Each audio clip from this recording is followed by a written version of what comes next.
Guys, Arnav here, back with another video, and today we're finally entering Unit 3. So we're done with Units 1 and 2, and this should be like the halfway point for your guys' semesters, so congrats on making it through like a quarter of AP Chem. And anyway, today's topic of discussion is going to be the intermolecular forces between certain molecules, and yeah, let's get started. Alright guys, so let's get into this video. And since I don't have any J-pop song lyrics for today, we're going to be getting straight into the academics. So firstly, I want to distinguish between intramolecular and intermolecular forces. Intramolecular forces are the focus of last unit, where we talked about how atoms attract to each other to form a molecule.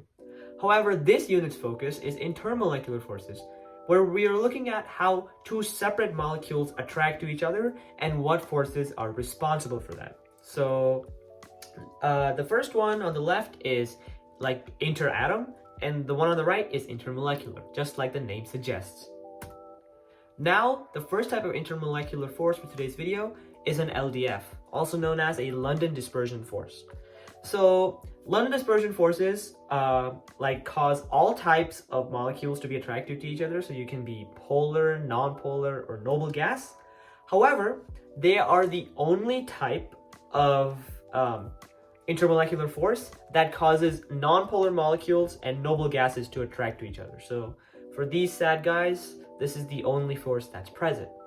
Now, to demonstrate how it works, assume that I have these two non-polar molecules, and let's actually put this one away for now. And we know that all non-polar molecules have electrons in them, right? Just like moving around the non-polar molecule. So there's going to be one point in time where, by complete chance, there's going to be more electrons on one side of the molecule than the other. Now, since there are more electrons here, this side's going to be partially negatively charged. And since there are less electrons here, this side is going to be partially positively charged. Now, this is all happening for a very small period of time, but it's still happening nonetheless, right? So that's causing for this nonpolar molecule to have a temporary induced dipole. And what that does is basically whenever this nonpolar molecule with that dipole comes in contact with another one, it's gonna kind of like hit it and pass on that induced dipole to the other one.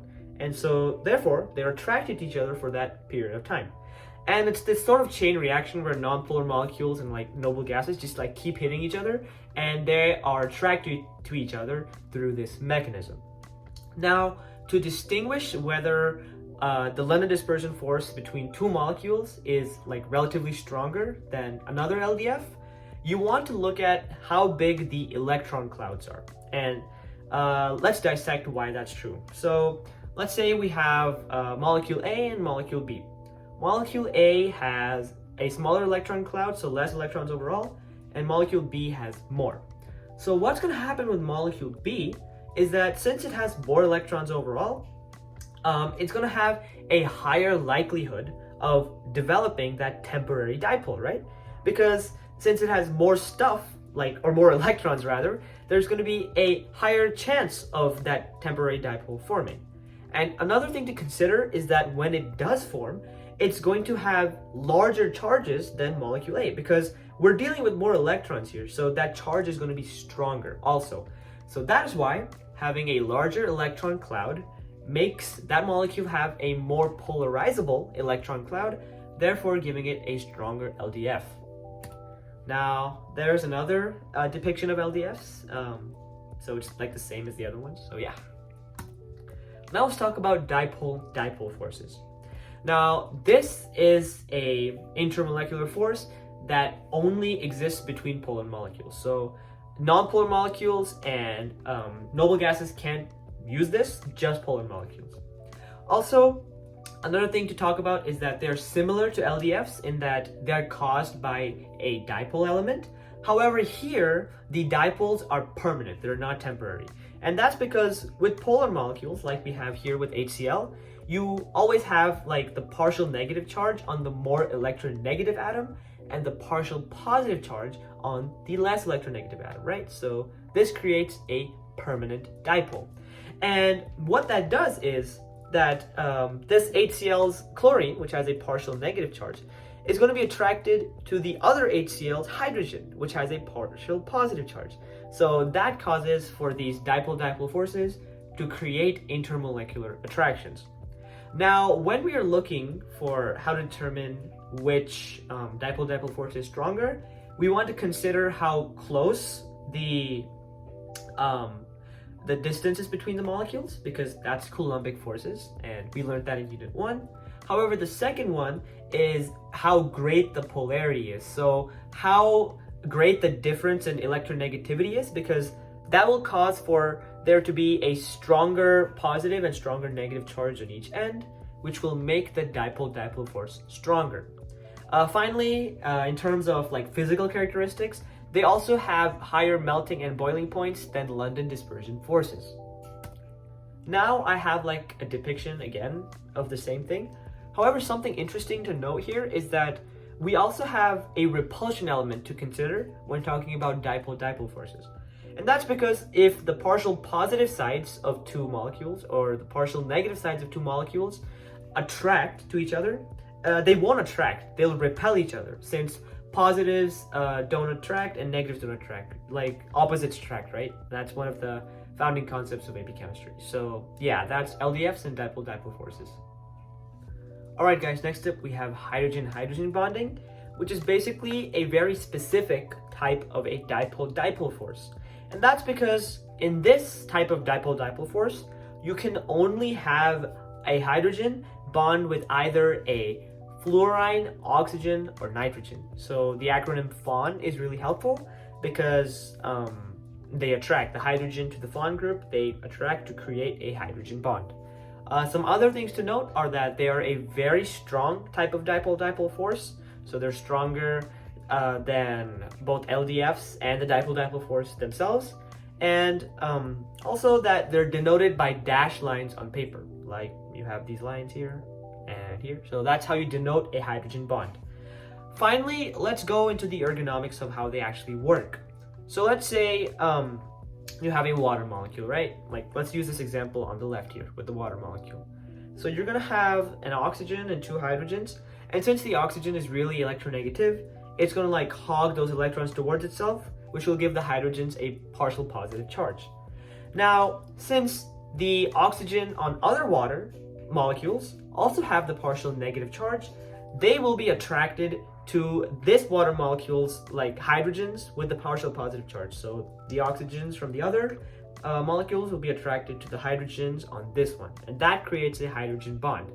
So another thing to note is that whichever like element you're looking at, be it fluorine, oxygen, or nitrogen, there needs to be a lone pair present to bond with that hydrogen. That's really important because that's like, I guess, just a rule. So just make sure that there's a lone pair present on that F, O, or N when you are solidifying the fact that a hydrogen bond does exist. And if you're like wondering for an example, then there's one right here, because with H2O, if you draw out the Lewis dot structure, that oxygen does have lone pairs. So it's quite an important thing to know. Now we have ion dipole bonding. And this is the strongest type of intermolecular force, so stronger than everything we've covered so far. And that also means it has the highest melting and boiling points. Going more in depth into it, it only forms between ions and polar molecules. So since the ions have like only one charge forever, because they're like charged that way, they will attract to either the partial positive or the partial negative end of that polar molecule. They also most commonly occur due to ionic solids, like when they break down, when they're added into water, which is known as their aqueous state, because the water is polar and the ions have a charge. So that's a very common way they occur. And in my opinion, that's the most common type of ion dipole bonding you'll see in AP Chem, just like an aqueous solution with the water being attracted to whatever the ion is. Now we have an example with NaCl where we have like chlorine and sodium, where when you put NaCl into water, it's going to break down into two ions, the positively charged sodium and the negatively charged chlorine. Now what's going to happen is that the positively charged sodium will be attracted to these oxygens on the water, right? Because the oxygens have a partial negative charge and sodiums are positively charged, so opposites attract.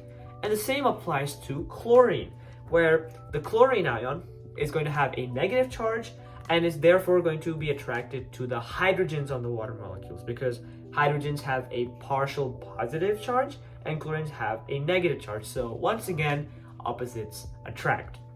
Now, just as a quick recap, I've made this kind of like line or timeline-ish thing where I'm just letting you guys know the order of the strengths of all the intermolecular forces.